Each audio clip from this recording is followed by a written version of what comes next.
Hey everybody, it's Michelle and this is Queer Hustle, where we showcase the coolest queer entrepreneurs. And today I am so excited to have Daniel Northway Frank with us. He's a film consultant and also the founder of the Queer Shopping Network. Daniel, you want to introduce yourself to the crew?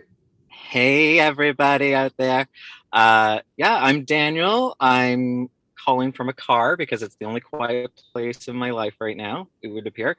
I'm a budding entrepreneur. I would have never thought it, but doing that now. But I have a long history in the film and television industry, working in post production, and then working at film festivals for the last 15 years.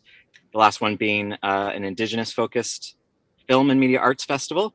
And then I started my consulting company in February of last year. And well, what has happened since then? A whole lot, and yet a whole little. I've adapted and pivoted and letting you know everything that's happening with me now.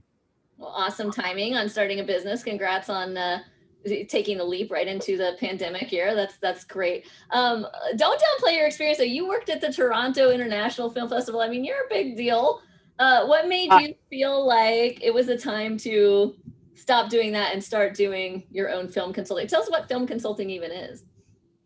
you may or may not know. I mean, for every film that's out there, there are hundreds of jobs and positions around that film to make it get funding, to get it into pre-production, to do the scripts, to get the script reviewed, to get approvals, to go into production, to all the services for transport and food. And, there's a whole world around the exercise of creating a film, whether it's big or small. And so there's always someone who needs help with something. They're either looking to find new sources of funding, they need someone to help them write funding proposals, they need someone to help market their films, because a lot of people who are filmmakers don't think about the life of after the film. They are so focused on telling their vision that they don't think about the steps that they need to be thinking of before they even, film it. How do we start thinking about our audience and gathering our audience and marketing to them and bringing them along the ride? So when there's actually a ticket to buy, you have a sea of people ready to go and buy tickets. So yeah, a bunch of different things, social and digital marketing strategies. I saw a campaign for a feature film, a Korean Canadian feature film that played across virtual film festivals the last year, independent cinemas virtually, and then now it's on iTunes and Apple TV and that kind of stuff. So overseeing the digital promotion and marketing and advertising for that and getting people to buy tickets in this crazy time. So yeah, I've helped, and I made a poster last week for someone's short film. So I'm one of those kind of jack of all trades, master of none, but I've mastered them all enough that I know when I need to ask for help. And that's true mastery right there. So basically somebody comes to you and says, I made a movie. Now what? And you're helping to take it from the movie to the audience. Yeah. Or hopefully, like, I have an idea for a movie and I can think about, here, what is your movie about? What story do you want to tell? And you start thinking about the audience and your connections to the audience and how you can start building interest and just putting your best foot forward when that film is done. And a lot of people think about it at the end. Oh, I need a great poster image. Well, when you're taking when you're filming that first day of that main character, you really should have had a photographer on site, like you can't go backwards once you've done it. So it's really getting people mindful to the whole process and how every part is valuable for content down the road, right? You want to keep telling the story in every different way possible and introducing new aspects of that film. So you need to come with as much creative ammo. And so I like to try and help people develop that ammunition for the success of their film. So if you're out there and you're listening and you're going to make a movie, call Daniel before you start making the movie and Yeah. as you're making the movie so he can help you do this right and not make you Yeah. go back and redo things that you should have done in the first place, right?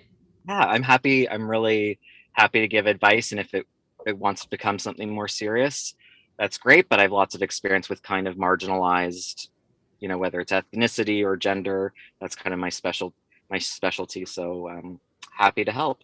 Helping tell the stories that don't always get told. That's right.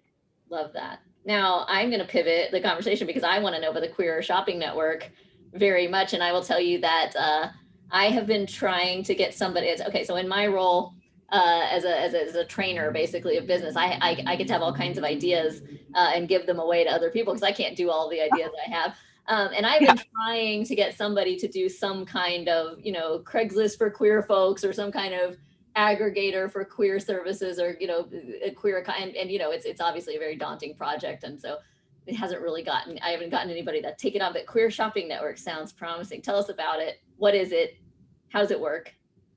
So, I mean, the Queer Shopping Network came to me in kind of a quieter period in the middle of a pandemic, where I was kind of just looking at my other ideas when my consulting was getting kind of, you know, quiet. I mean, I never really got super busy because all my networking connections kind of died with the pandemic. You know, festivals went virtual.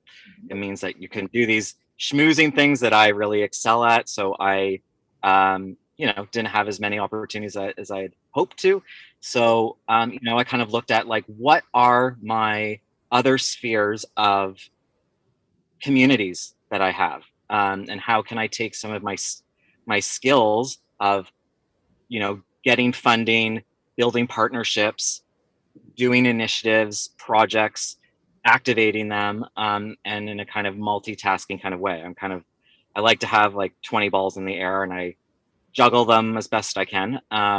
Don't go to 30 because that's too much. But so I realize that I do have, you know, a connection to the queer community and various queer communities. I'm a gay dad. I'm a cis male identifying, polyamorous, and you know, I like to have a good time. So I go out and meet all different types of people, and there's lots of kind of sub communities, and you know, I'm part of those as well. I'm also a parent, and so I have a 9-year-old and a husband of over 22 years now. You don't look And old enough to have a husband of 22 years. you do when you're 18 and 19 and got together. Wow, good for you guys. Oh gosh, it doesn't feel like it, but we've been together more than we've been apart in our lives, That's which sweet. is kind of insane. And we had a boyfriend for 2 years, and we broke up in the pandemic. So there you go.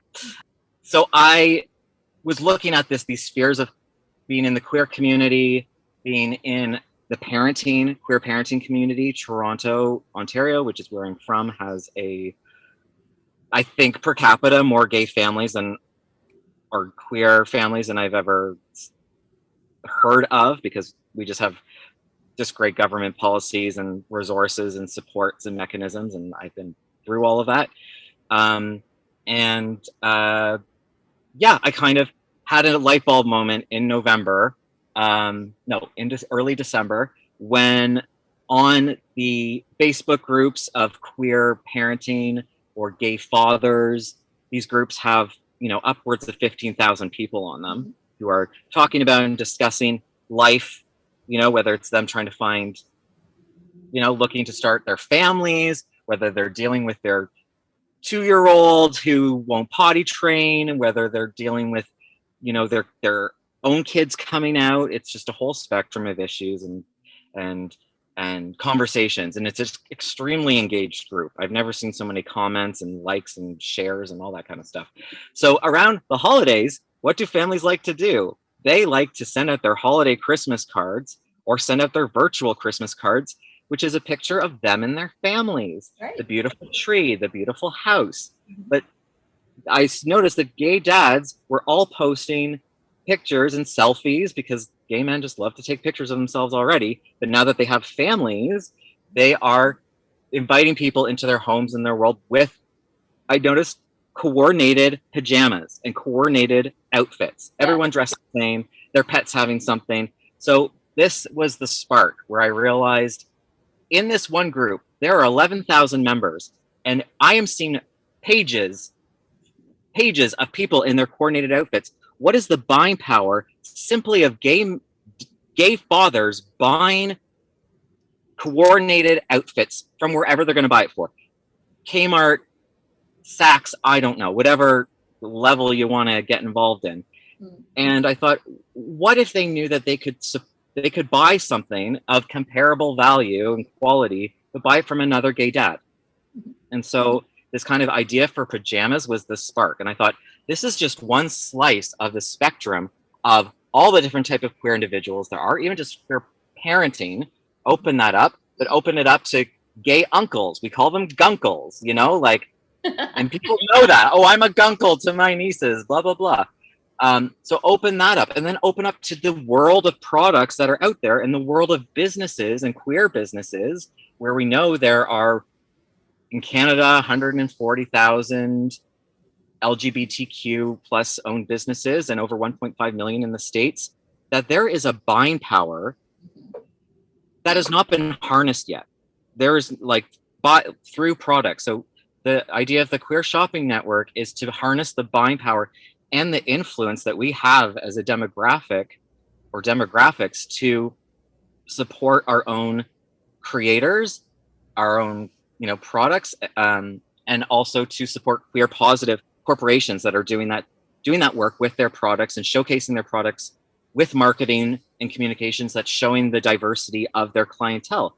All these gay dads have to go buy pajamas. Do you think any of those websites have queer families in their outfits? Absolutely not. I've already gone and done the research. So it's like, you're giving money away to people who don't even show any interest that you are a valued part of their buying, their business plan, essentially, whether they realize it or not. So my whole idea is to kind of create a hub that is for queer and queer friendly products that can be for whether you're queer or queer positive, you can get something. I'm a gay dad. I want to get something for my niece who's in small town Canada and has nothing on her shelves that's gender neutral. We go to Toys R Us and it's LOL dolls or Transformers and Lego. So how do you find those things? So I want it to kind of be one of these things that can come into anybody's house where they have an open heart to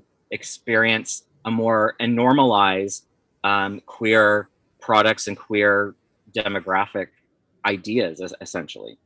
I love this, and hopefully services. Well, look, you mentioned being polyamorous. I'm also polyamorous, and one of the things that sparked this idea was a couple of years ago. I live in Washington D.C., and we can't find enough polyamorous therapists in Washington D.C. There's a few. And as you know, if you're in the polyamorous community or anybody watching that's polyamorous, the community in the city is fairly small. You get conflicted out of a therapist pretty quick because they're your friend, or they're the spouse of somebody you dated, or your ex is already seeing that therapist, or whatever. And so the 3 therapists or the 5 therapists don't stretch very far. And the poly groups here in DC, it's always who has a poly-friendly therapist that they can recommend. Or I was seeing my friends that are trans, like, I need, a gender affirming hairstylist because I really want to go and try to get a masculine haircut for the first time ever, or I'm trying to grow my hair out to look more feminine and I need somebody that understands that, and I can't, who do we know? And there's just a lot of like back channel conversation in queer communities. And that sucks that you have to do 17 more hours of research than a cis person that can just Google, hairstylist near me or therapist near me, right? Oh, absolutely. And these conversations constantly come up, like just in the parenting group. I'm getting I want to find some books for my kid, and it's like I see it come up over and over again because there's no home base to go and find, where there's queer illustrators, queer writers. Like, how do we find a place where I'm just going to go to the Queer Shopping Network and go to the literature section, and for kids, for young adults, for me, that there can be a spot where you can find these. And part of the idea is that it is like user generated. So it's not something where I'm doing all the work, but you have the ability to kind of create your own profile as a vendor. Yeah, it's not just products, but it's also services. Like, I know many queer illustrators. They do portraiture. They'll do, one-off commissions. I'm like, I want to support all of these people under an illustrators, or graphic designers. What I love about this is that it cuts down on some of the labor. We talk a lot about the invisible labor, you know, in any type of marginalized identity, all the things that you're kind of grappling with day to day that people that don't have that marginalized identity are, you know, it can be kind of invisible to them. And I think for queer folks, there's a lot of things where we're trying to find something for us, and it takes this many more hours of research, or I have to go ask a bunch of people, or I have to, and straight people aren't even thinking about that, you know, that because it's just everything is out there for them, which is why it's so frustrating to me when I'm getting troll comments that say, what does being queer have to do with business? And, you know, what about the straights? And why don't you help straight people? Straight people have business too. And I'm like, everything's for you. Like everything in the world already exists for you. And we're just trying to carve out something for us, something that makes things a little bit easier for a lot of folks that have a really hard time. Exactly. And like, and you want to go to places where you know that there is a built-in respect, care, mindfulness in the audience of their own customers. Like there's nothing worse than, you know, finding out after the fact, you know, like that's something you've gone and spent, you know, I've gone to Home Depot and spent X amount of dollars on my fridges. Well, one of the major shareholder of there was a supporter of a former president that I'd rather not mention, you know? So like here like, wouldn't I rather go to, you know, at least here, like let's say the Canadian department store that does have a statement about inclusivity and that kind of stuff. You know, we just not throw away, but we spend our money without even thinking about certain things. And sometimes I think there's a growing younger movement of socially conscious consumers. And so I think I want to be also thinking ahead, not just to like, you know, people in my age group or my family, but like the younger generation, you know, like I want to be supporting, you know, so many of these, you know, in the Shopify world where everything's, you know, becoming these kind of artisan marketplaces. How do I support them to give them a voice in a larger space? So it's not just them being on a local market, but how do I get their, you know, their Etsy or their, you know, whatever they're doing on a larger discoverability scale. And so this is it. It's about discoverability, and that's an art to it, whether it's search engine optimization. And, you know, I'm no expert, but I spent a lot of my December doing SEO work just so I understand all the principles, why it's important. And then I find somebody to do the 20% that I just don't want to manually do. But I know all the pieces. I'm kind of a best all around student, jack of all trades, but master of none. But I think it's important that you know all of them and how they all integrate with one another. And that's what I learned in my job working in nonprofit, is that I was part of programming, I was part of funding, I was part of communications, part of marketing, working with the volunteers. You know, like I started as a volunteer. So I really got to learn all the mechanisms that made an event successful, and how can you translate and take those qualities of community building, of pitching, of thinking about your customers and what they want, and bringing that into a independent sole proprietorship type of environment.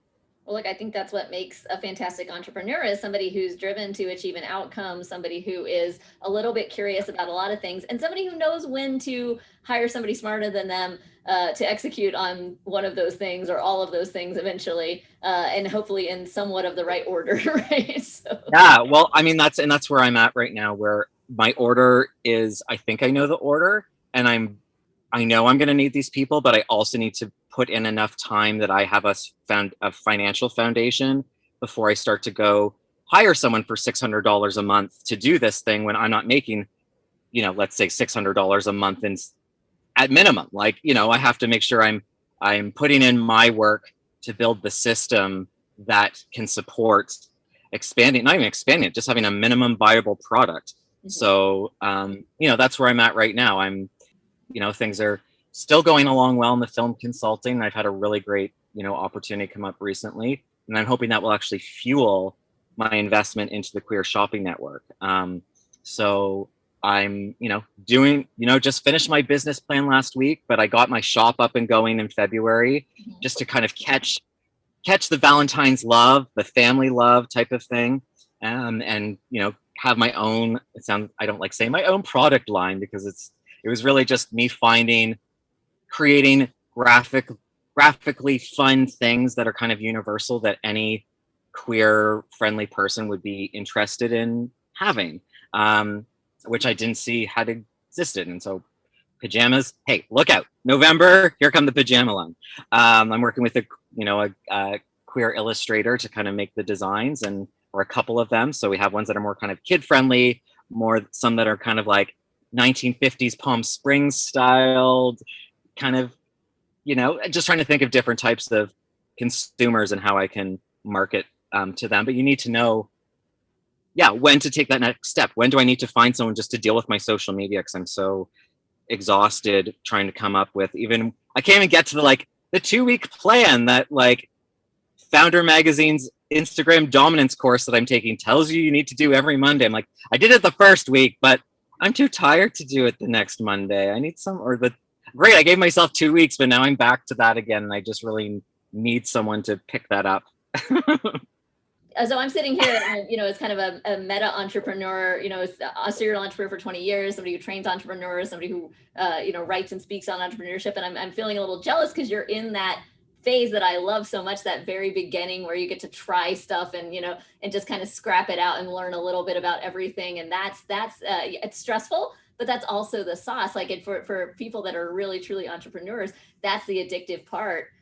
Because then, a few years down the line, you're making lots of money, but you're more managing people than, trying new things. And that's why you see serial entrepreneurs emerge, right? Because we miss the startup phase, and we want to go, as soon as we get something going, we want to go start something new. So it's exciting, right? Like where you're at.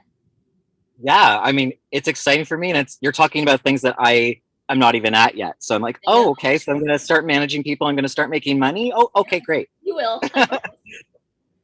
You got a good idea. Well, and you're thinking about it the right way, in my opinion, which is I want to learn enough that I can ask the right questions, right? And with my clients that are startup entrepreneurs, I always kind of hit this point. They're like, why do I have to do my own social media at first, even if I have money to invest in my business and pay someone? So, well, because you need to know enough about it that you can tell if somebody's kind of taking your money and not doing much, right? You don't want to be beholden to a vendor. You want to be able to step in and do every job in your company yourself, even if you're not the best person to do it, even if you're kind of the janky Band-Aid version.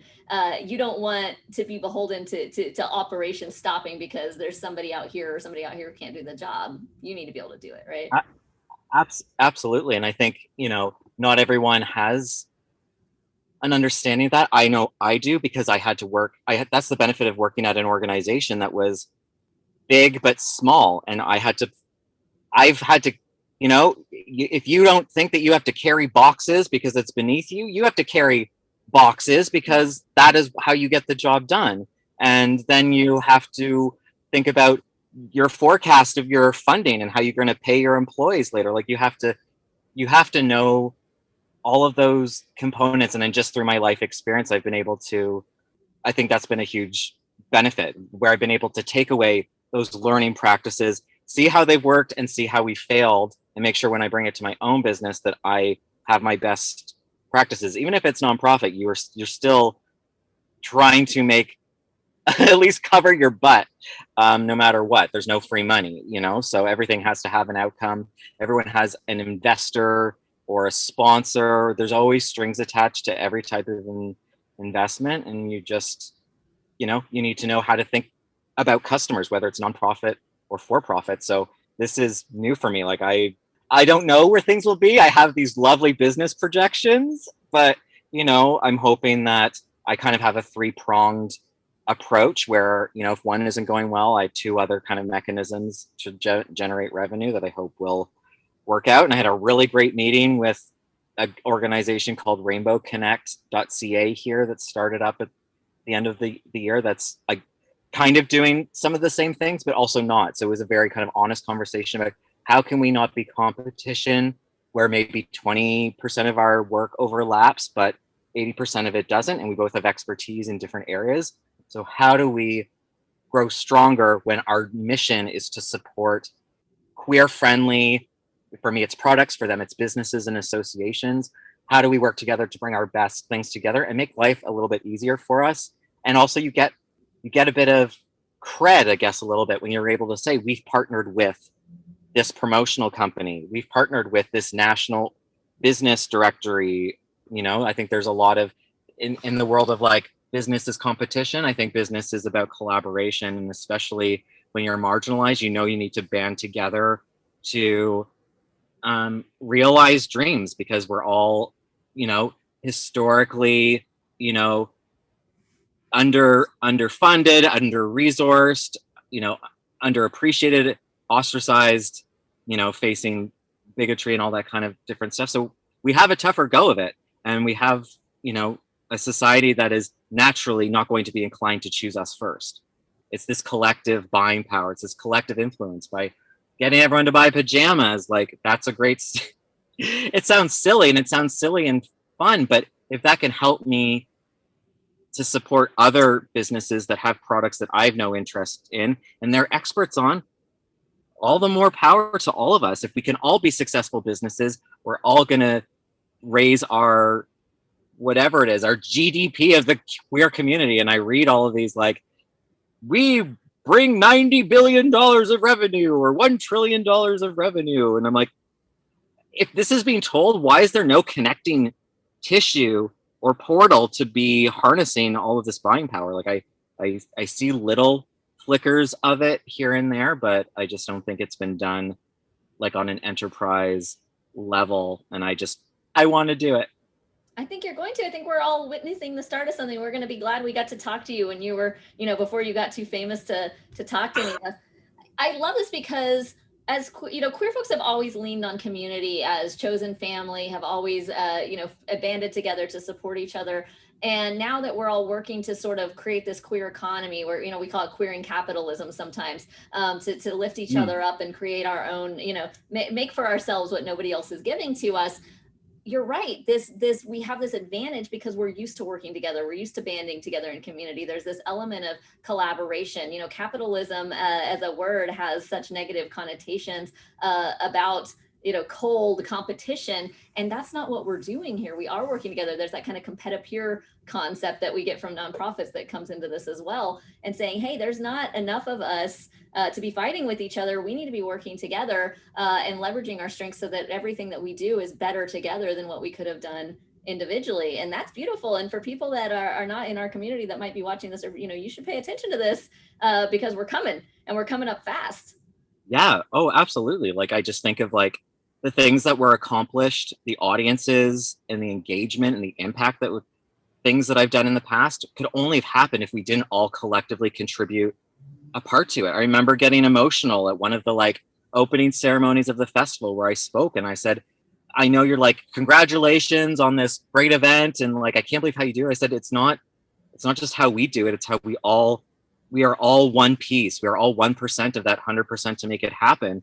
And we can't do it if there isn't that caring, giving camaraderie to let's do this together and let's figure out how this all works for us. Like, it's a really exciting and powerful collective movement that I think, I'm really excited to pivot towards focusing on, like, the queer community where I haven't really worked directly before, but have spheres of community around me that I'm now trying to activate, I guess. Absolutely. Now, before we hit record today, you mentioned the phrase queer perfectionism. I am dying to know, what's queer perfectionism? What do you mean? I talked about this on a mental health podcast that is about the idea of growing up queer and your idea of trying to impress and try to make people like you, because you grow up living in an environment where you are othered, where you're different, where you don't see yourself reflected, where you don't realize. I was definitely harassed by like the boys at the exit to the to the high school doors, and I lived in fear most of my high school life of getting, verbally or physically, whatever. So I think when you are finding yourself professionally, you because you can't control what you were born with, you can control what you're amplifying, your own talents and your own specialties. So I think you become really, you really push those things that you can control. And so if it's like, I'm really great at art, I'm a really good business, I can, I used to do like I used to be good at art. Hopefully I still am. But, I would be the kid that, like, when people had to do cover sheets for their projects and we did bubble letters, be like, oh, go to Danny, he can do bubble letters the best. So, but that was like a seed of like me literally designing posters now for people, that I excelled at those things that people recognized I had a skill in. And I think when you get to a point where life gets more difficult and you get more busy and you have to make, potentially decisions where you're not just pleasing everyone. Like, I definitely brought my personal need to please and to have people like me. And if you can see that you like me for this, maybe you'll accept that I'm gay. If you can see me that I'm a good person and I can help you in this way, or I can be a good friend, or I can be help you on your project, then maybe you'll accept that the things that I can't change. And I think it's this not subliminal. It's a subconscious thing that I think comes in, at least for me, came into my professional life, where I was always doing more and taking on more with that need to please and to get that satisfaction that somebody liked me, and the crap that I would go through to just get that like. And when I didn't get it, how it really kind of like made me really question my confidence in who I was, because I needed that to reinforce the good qualities in me. And so I think a lot of queer professionals overachieve in that way, because we are kind of ingrained that we have to kind of prove something more than other people don't. I think this is anyone who's marginalized. I think, you have to, when you don't fit the norm, you have to overcompensate, and knowing and learning to navigate that professionally so you don't burn yourself out. And I've definitely burned myself out with my perfectionism, to take on one too many things, or to say yes to something and not be mindful of it, because I had that benefit system that was like a happy at the end of the day. But what if you never get it? You just worked your butt off and worked that hard and took on that one more thing that hurt you mentally or emotionally or physically, just to get kind of something that the return on investment isn't really there. So I think it's just I think it's an interesting thing that I delve into in that podcast a little bit. Oh, absolutely. Look, I think, anyone, like you said, any intersection of marginalized identity is gonna hear this, is gonna identify with feeling like you have to work twice as hard to get the same result. And that's tough. And when we get to a certain place, right, we realize we've been training at altitude, right? When you're at a place where you're able to fully embrace your identity, where you're able to, where things are a little safer for you to be who you are, then it's like, wow, I worked really hard. And guess what? Now I'm better at this shit than somebody who didn't have to work so hard. Yes. But also knowing when to put the brakes on that cycle of doing more and doing more and doing more. I got to a point where I kept doing 150 and take on one more thing. Daniel can do one more thing. Daniel's going to save the day. I now have a new, like, on my idea board, I have a little note that says save the day with a big X through it. I'm not saving the day for anyone else. And my other little sticker note, it helps with therapy. This is what I came out with.